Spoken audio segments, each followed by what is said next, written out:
Hello students, welcome to this video.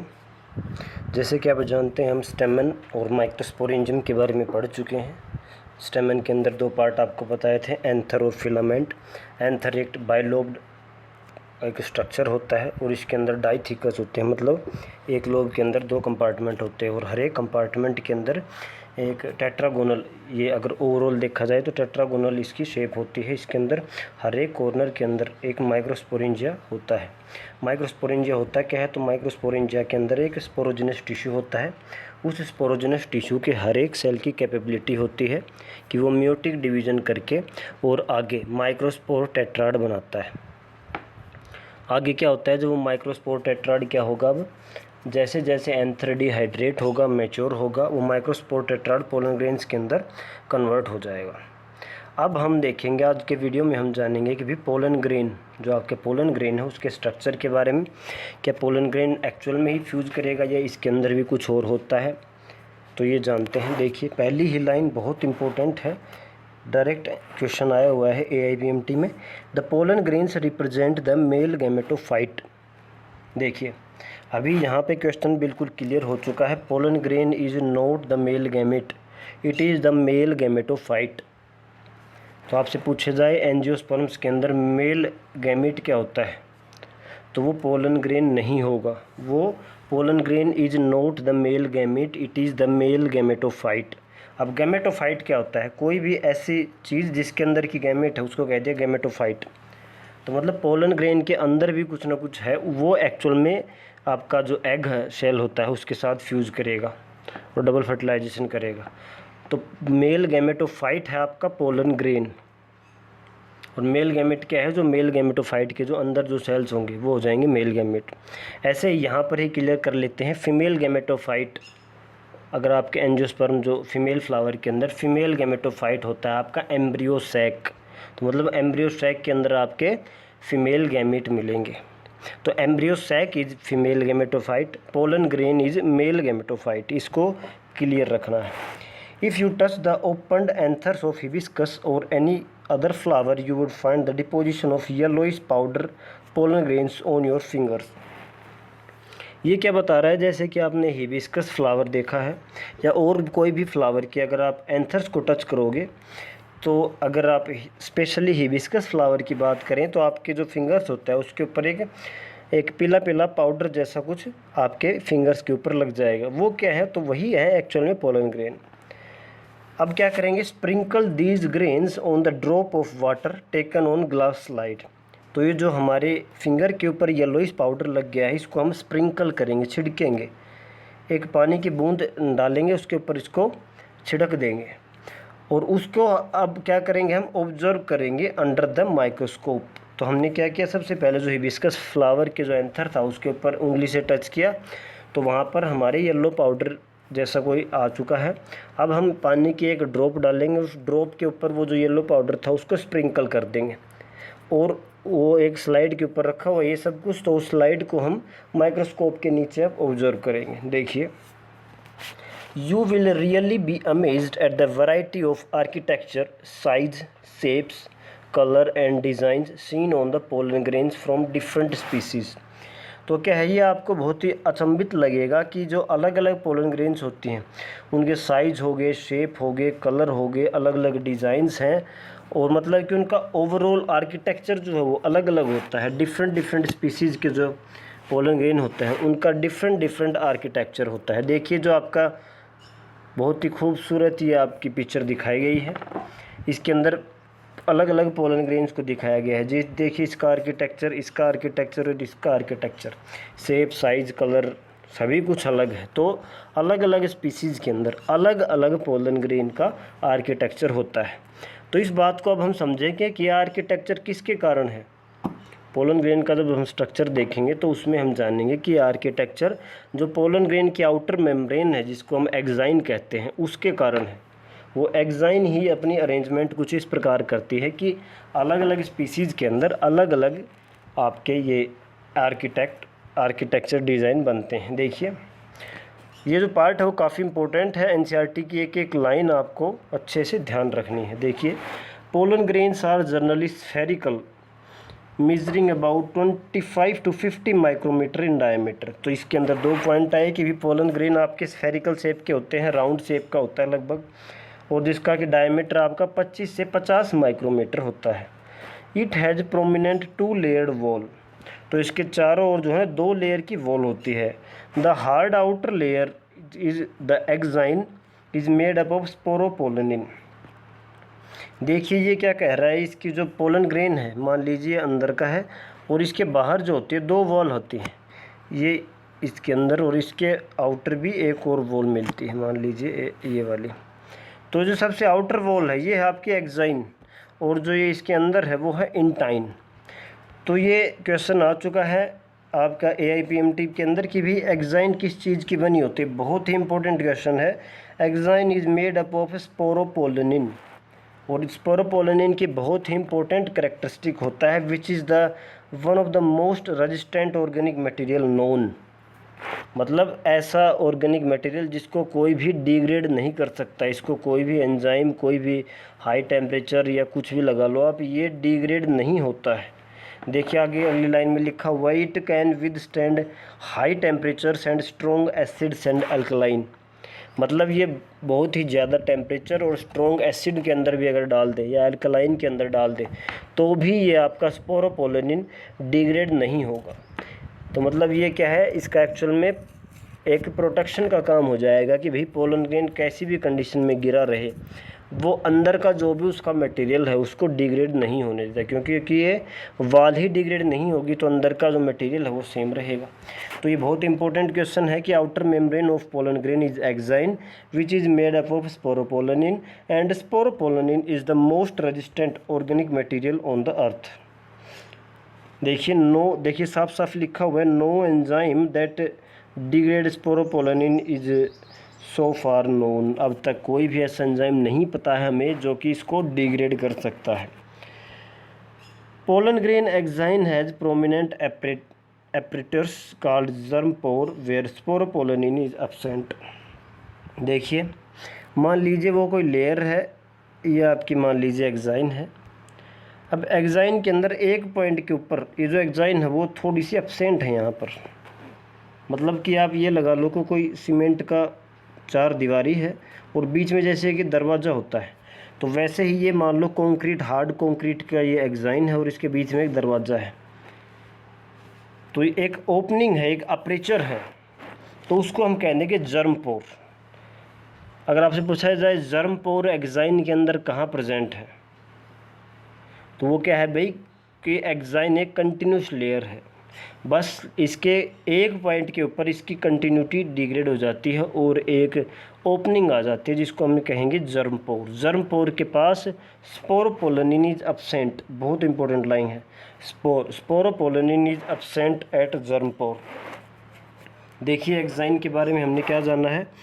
Exine is made up of sporopollenin. Exine is one of the most resistant organic material known.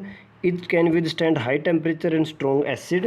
No enzyme can degrade sporopollenin, and exine has prominent aperture called germ pore where sporopollenin is absent. Exine के अंदर एक जगह ऐसी है जहाँ sporopollenin absent रहेगा, उसको हमने कह दिया जर्म पोर। जैसे कि हम इसको कंपेयर कर रहे हैं कि कोई सीमेंट की दीवारों से बनी हुई 4 दीवारी है और उसके बीच में कोई दरवाज़ा है जहाँ पे दीवार एब्सेंट है, तो दीवार का रोल प्ले कर रहा है आपका स्पोरोपोलिन एक्साइन। देखिए pollen grains are well preserved as fossils because of the presence of sporopollenin.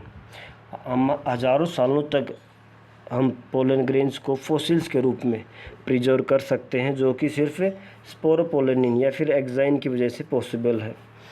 Exine exhibits fascinating अरे ऑफ पैटर्न्स एंड डिज़ाइन। देखिए इसके ऊपर भी आ चुका है कि भाई हमने जो पहले पहरे में देखा था कि भाई आपका जो पोलन ग्रेन्स होते हैं उसके अंदर वैरायटी ऑफ आर्किटेक्चर होता है, तो वो आर्किटेक्चर किसके कारण है, तो वो है एक्साइन के कारण। देखिए exine exhibits A fascinating array of patterns and design. Exine के कारण ही अलग अलग पैटर्न्स और डिज़ाइन पोलन ग्रेन्स के ऊपर बनते हैं। देखिए आगे ये पूछ रहा है कि what do you think the exine think the exine should be hard. क्यों हार्ड होती है? क्योंकि भाई सबसे पहले प्रोटेक्शन के लिए कि वे अंदर जो भी इसका पोलन ग्रेन के अंदर हम क्या करें, पोलन ग्रेन को मेल गैमेटोफाइट, तो मेल गैमेटोफाइट के अंदर जो एक्चुअल जो मेल गैमेट है जो फ्यूज करेगा फीमेल एग के साथ, उसकी प्रोटेक्शन हो सके। What is the function of germ pore? और ये पूछ रहा है जर्म पोर का फंक्शन क्या है। तो भाई जर्म पोर के मतलब क्या है, जैसे कि कोई दरवाज़ा है और चारों तरफ चार दीवारी है, तो दरवाजे का काम क्या होता है कि भाई जो ज़रूरी सामान को बाहर ले जाना, अंदर लाना, तो इसका भी यही काम रहेगा। मान लीजिए फर्टिलाइजेशन हो रहा है, तो अपने को अब जो मेल गैमेट है उसको एग के पास पहुंचाना है, तो वो जर्म पोर के थ्रू ही जाएगा। आगे देखिए, the inner wall of pollen grain is called the intine. सबसे पहले आउटर थी उसको एक्साइन कहा, इनर को कहा इंटाइन। इंटाइन की characteristics they the, it is thin and continuous layer made up of cellulose and pectin. बहुत इंपॉर्टेंट है। इंटाइन किस चीज़ की बन रही है? Cellulose and pectin. और ये क्या है? थिन है और कॉन्टीन्यूस है। देखिए कॉन्टीन्यूस को समझते हैं। आपको कहा है एक्साइन क्या है? एक्साइन एक ऐसी लेयर है जहाँ पे एक जगह पे स्पोरोपोलिन एब्सेंट है, उसको कहते हैं जर्म पोर। लेकिन जो आपकी इंटाइन है वो पूरी सेलुलोज और पैक्टिन की बनी हुई है, वो कंटिन्यूस है, कहीं भी उसके बीच में आपको एब्सेंट नहीं मिलेगा, ओपनिंग नहीं मिलेगी। तो it is the continuation of the intine, that's why it is called continuous layer. और थिन है, तो मतलब इसके आर पार हम जा सकते हैं, देखा जा सकता है। जैसे कि इसको हम कंपेयर कर सकते हैं कि बाहर कोई दरवाज़ा है, मतलब एक कमरा है, कमरे की चार दीवारी है, उसका दरवाज़ा है और उसके अंदर पर्दे लगे हुए चार दीवारी पे। तो ये जो बाहर की जो दीवार है उसको हमने कह दिया एक्साइन, जो ये दरवाज़ा उसको कह दिया जर्म पोर, और ये जो पर्दे लगे हुए इसको कहते हैं इंटाइन। इंटाइन क्या है? देखिए थिन है, कंटिन्यूस है और सेलुलोज और पैक्टिन की बन रही है। आगे देखिए, the cytoplasm of pollen grain is surrounded by plasma membrane. तो ये भी एक सेल है, तो सेल किसके सराउंड होगा? प्लाज्मा मेम्ब्रेन के। सबसे पहले एक्साइन, इंटाइन, फिर आएगी plasma membrane. When the pollen grain matures it contains two cells, vegetative cell and generative cell. Diagram देखिए, हमने कहा था जब माइक्रोस्पोर टेट्राड बनता है, तो हमने कुछ ऐसा कहा था कि भाई एक सेल से चार बनते हैं और ये माइक्रोस्पोर टेट्राड बन गए, चार माइक्रोस्पोर बन गए। अब हम चार में से एक माइक्रोस्पोर को दिखा रहे हैं, तो ये कुछ ऐसा स्ट्रक्चर है। देखिए एक्साइन, इंटाइन, प्लाज्मा मेम्ब्रेन और ये बीच में न्यूक्लियस है। अब क्या करेगा? ये सेल डिवाइड करना शुरू करेगा। डिवाइड करेगा तो क्या बनेगा? दो वैक्यूल बन गए शुरू में, और न्यूक्लियस थोड़ा थोड़ा डिसइंटीग्रेट होना शुरू हो गया क्योंकि डिवाइड करेगा। देखिए अब इस केस में क्या होगा भाई? एसिमेट्रिक स्पिंडल बनता है। आपको पता है स्पिंडल फाइबर क्या होते हैं कि भाई वो सेल डिवीजन के दौरान जो क्रोमोसोम्स की सेपरेशन करते हैं, जो अपोजिट पोल्स के ऊपर लेके जाते हैं, इंपॉर्टेंट रोल होता है। तो सिमेट्रिक स्पिंडल क्या होता है? भी वो बिल्कुल बीच में बनता है और एक साइड जाते हैं, एक साइड क्रोमोसोम जाएंगे, दूसरे साइड दूसरे क्रोमोसोम जाएंगे और बिल्कुल बीच में बनता है। एसिमेट्रिकल मतलब एक साइड ये ज़्यादा उसको खींचेगा और दूसरे साइड कम खींचेगा। तो देखिए जब ये होता है कुछ ऐसा, तो एसिमेट्रिक स्पिंडल के कारण आपकी ऐसा कुछ स्ट्रक्चर बन जाता है। तो ऊपर वाला पार्ट है ये वाला, ये इसका तो साइज जो बड़ा हो जाएगा। मान लीजिए फिर एक सेल ये बन गया, एक ये बन जाएगा, तो जो ऊपर का जो सेल बना उसको बोला हमने वेजिटेटिव सेल, और जो नीचे का जो स्मॉल बना उसको कहते हैं जनरेटिव सेल। देखिए जब हमने माइक्रोस्पोर टेट्राड देखा, माइक्रोस्पोर टेट्राड अब क्या होगा? मैच्योर होगा तो अंदर उसके सेल डिवीज़न होगी, लेकिन एसिमेट्रिक स्पिंडल बनने के कारण दो सेल्स बनेंगे, तो भाई दोनों सेल्स का साइज अलग होगा। एक है आपका वेजिटेटिव सेल, एक है आपका जनरेटिव सेल। देखिए साफ साफ लिखा हुआ है, when the pollen grain is mature it contains two cells, vegetative cell and generative cell. The vegetative cell is bigger, देखिए bigger है, has abundant food reserve and large irregularly shaped nucleus। इसका भी बहुत इंपॉर्टेंट पॉइंट है। आपका जो vegetative cell है वो साइज़ में बिगर है, पहला पॉइंट। इसके पास अबंडेंट फूड रिजर्व है, बहुत ज़्यादा फूड रिजर्व है, तो इसका मतलब साइटोप्लाज्म डेंस रहेगा इसके पास। And has a large irregularly shaped nucleus. 3 point आ गए, सेल बिगर है वेजिटेटिव, इसके पास फूड रिजर्व बहुत ज़्यादा है। और तीसरा पॉइंट है, इसके पास जो न्यूक्लियस है वो क्या है, इर्रेगुलर शेप का है, कोई फिक्स शेप नहीं है। अब देखिए जनरेटिव सेल क्या है। पहला पॉइंट स्मॉल है साइज में। दूसरा point it floats in the cytoplasm of vegetative cell. जो आपका वेजिटेटिव सेल होता है उसके साइटोप्लाज्म में ही ये तैर रहा होता है, फ्लोट कर रहा है, तो साइज बहुत छोटा है।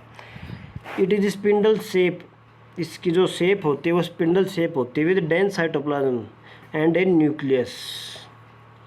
तो इसका जो साइटोप्लाज्म होता है वो भी डेंस होता है और एक न्यूक्लियस होता है जो कि इर्रेगुलर शेप का नहीं होता है। तो आपके जनरेटिव सेल्स का क्या है, स्मॉल है, floats in the cytoplasm of vegetative cell. दूसरा पॉइंट क्या है, it is having dense cytoplasm and a nucleus. आगे देखिए,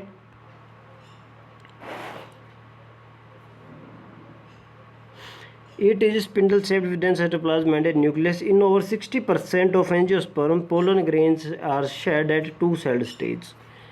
ये क्या है भी, टू सेल्ड स्टेज का पोलन ग्रेन है जिसके अंदर एक वेजिटेटिव सेल है, एक जनरेटिव सेल है। और इस स्थिति के अंदर 60% एंजियोस्पर्म्स के अंदर इसी स्थिति में आपके जो पोलन ग्रेन है वो शेड हो जाते हैं, वो गिर जाते हैं और वो आगे जाके फर्टिलाइजेशन करते हैं। अब रिमेनिंग 40% में क्या होता है भाई, मान लीजिए अब ये जो आपका जनरेटिव सेल है वो भी आके डिवाइड करेगा और जनरेटिव सेल के अंदर दो सेल बन जाएंगे। तो ये हो गया आपके 3 sailed stage.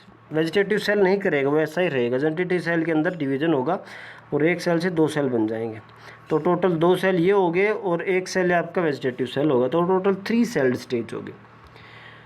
In the remaining species, the generative cell divides mitotically to give rise to male gametes before pollen grains are shed.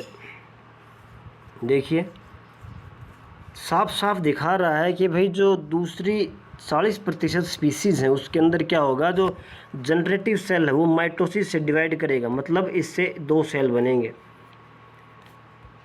और ये दोनों सेल क्या है, ये दोनों सेल क्या बनेंगे, मेल गैमेट बनेंगे। ये मेल गैमेट, ये भी मेल गैमेट। तो ये क्या है 40% केसेज में हो रहा है। और ये क्या हो रहा है, जब पोलन ग्रेन शेड होने से पहले ही, तो 40% केसेज में 3 सेल्ड स्टेज के ऊपर पोलन ग्रेन शेड होता है, लेकिन 60% में 2 सेल्ड स्टेज के ऊपर होता है। ये भी आपको ध्यान रखना है।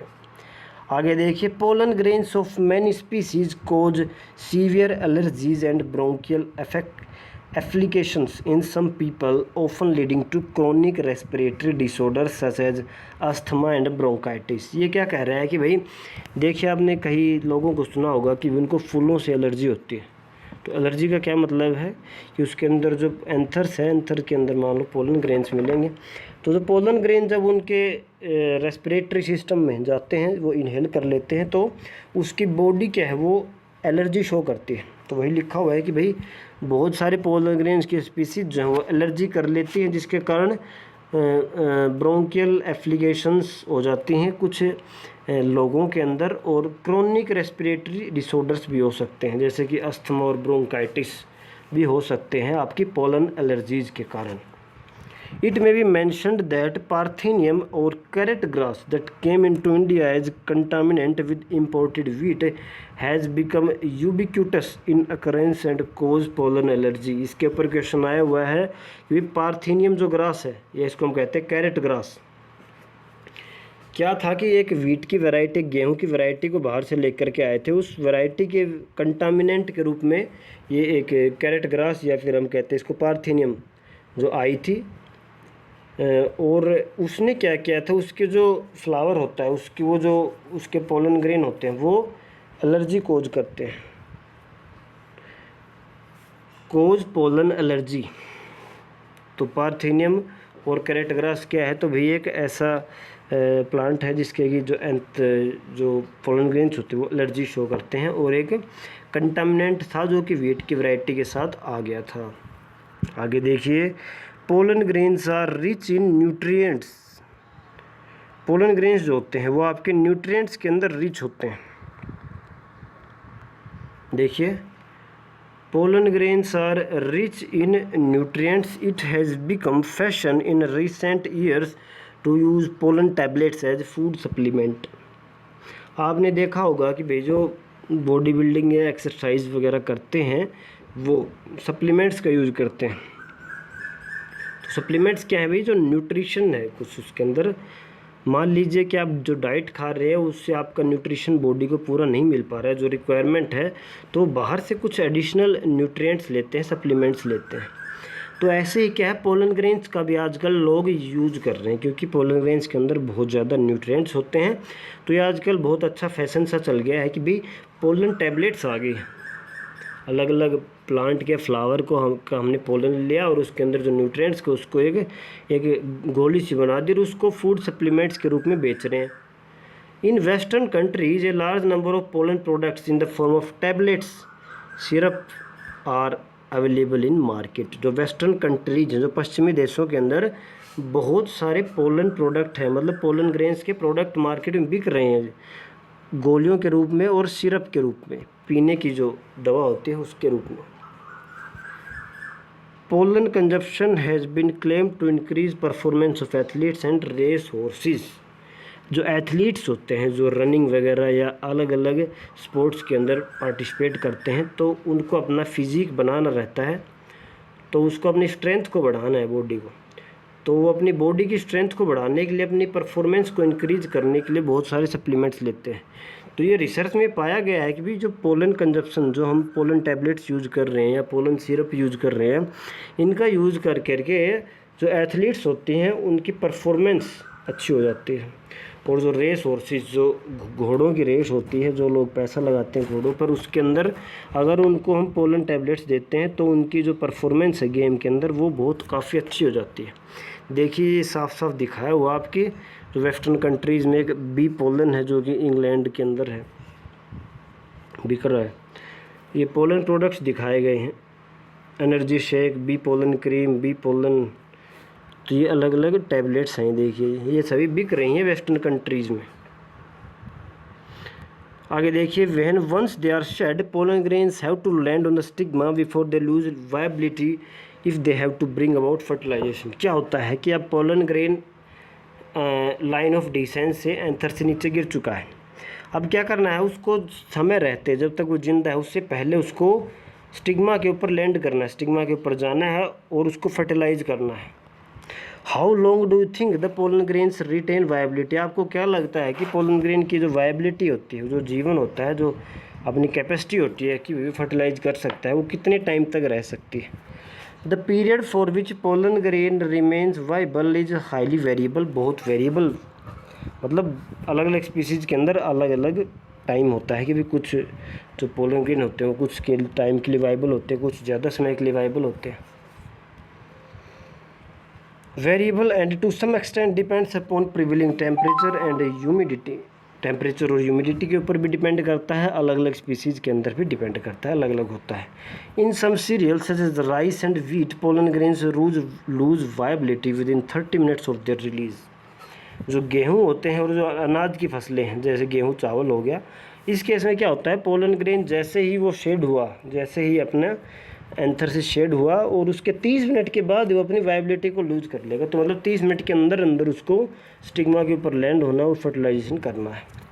And in some members of Rosaceae, Leguminosae and Solanaceae they maintain viability for month. लेकिन जो अलग अलग कुछ एक मेंबर्स हैं इन फैमिलीज़ के, Rosaceae, Leguminosae and Solanaceae families के अलग अलग मेंबर्स हैं, उनके जो पोलन ग्रेन्स हैं उनकी वायबिलिटी महीनों तक भी रहती है। तो देखिए कितनी वेरिएशन है। You may have heard of storing semen sperms of many animals including humans for artificial insemination. आपने सुना होगा कि भाई जो स्पर्म्स होते हैं, जो मेल गैमेट होता है, उसको स्टोर करके रखते हैं, स्पर्म बैंक भी आ रहे हैं आजकल। तो उसको किस लिए कर रहे हैं, ताकि आर्टिफिशियल इंसेमिनेशन होता है, लैब कंडीशंस के अंदर एग को फर्टिलाइज करते हैं, तो उसके लिए वो यूज़ होता है। It is possible to store pollen grains of large number of species for years in liquid nitrogen. तो ऐसे ही अगर हम प्लांट की बात करें तो प्लांट के अंदर भी हम पोलन ग्रेन को बहुत सारे सालों के लिए हम स्टोर कर सकते हैं। किसके अंदर करेंगे भाई, लिक्विड नाइट्रोजन के अंदर, जिसका ये टेम्परेचर होता है -196 डिग्री सेल्सियस। तो इस कंडीशन में अगर हम पोलन ग्रेन को स्टोर करेंगे तो वो क्या करेगा, वाइबल रहेगा काफ़ी समय के लिए। Such stored pollen grain can be used as pollen banks similar to the seed bank in crop breeding programme. तो ऐसे ही क्या है, पोलन बैंक्स हम बोल सकते हैं इनको कि भाई ऐसे कोई ऐसा एरिया बना दे जिसके अंदर अलग अलग स्पीसीज़ के पोलन ग्रेन्स लिक्विड नाइट्रोजन के अंदर स्टोर हैं। जब भी उसकी रिक्वायरमेंट रही तो हम उसको ले लेंगे, क्योंकि उसकी वायबिलिटी लूज़ नहीं होती। तो इसको हम कह देते हैं पोलन बैंक, जो बिल्कुल ऐसे हैं जैसे कि बीज बैंक। जैसे कि आप बीज एक जगह इकट्ठे कर लेते हैं और जब भी आपको रिक्वायरमेंट होती है तो बीज बो देते हैं फसल के लिए। तो ऐसे ही आपके पोलन बैंक भी हैं। नेक्स्ट वीडियो में हम स्टार्ट करेंगे मेल का आपका पूरा हो चुका है, फीमेल का हम स्टार्ट करेंगे पिस्टिल मेगास्पोरेंजियम, जिसको ओव्यूल बोल देते हैं, एंड एम्ब्रियो सैक।